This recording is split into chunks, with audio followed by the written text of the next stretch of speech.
Panel তৈরি হলেও সে panel থেকে নিয়োগ হচ্ছে অত্যন্ত ধীরগতিতে।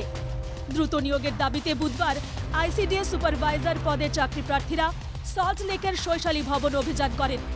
ডিরেক্টর অফ আইসিডিএস এর অফিসে ঢুকে বিক্ষোভ দেখাতে শুরু করেন চাকরি প্রার্থীরা। পুলিশের সঙ্গে চাকরি প্রার্থীদের ধস্তাধস্তিতে পরিস্থিতি সাময়িক উত্তপ্ত হয়ে ওঠে। পুলিশ চাকরি প্রার্থীদের জোর করে টেনে হিঁচড়ে বের করে দেয় বলে অভিযোগ।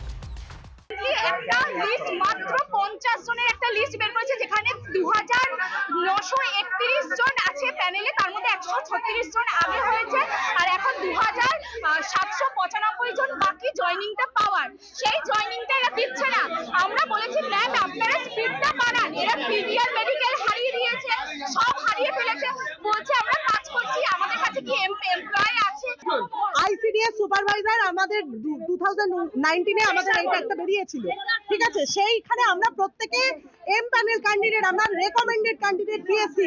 আমরা দিনের পর দিন ওয়েট করে গেছি, আমাদের জয়েনিং এখনো পর্যন্ত কোনো ঠিক দিচ্ছে না।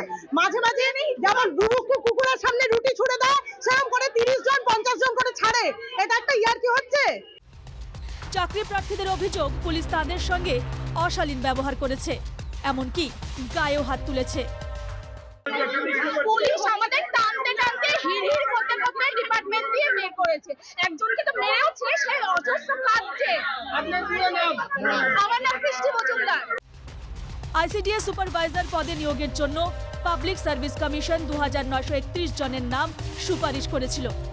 সেই প্যানেল থেকে মাত্র 136 জনকে নিয়োগ করা হয়েছে। বাকিদের দ্রুত নিয়োগের দাবিতেই বুধবার শৈশালী ভবনে বিক্ষোভ দেখান প্যানেলভুক্ত চাকরি প্রার্থীরা। সল্ট লেক থেকে বিধান নস্করের রিপোর্ট, এনকেটিভি বাংলা।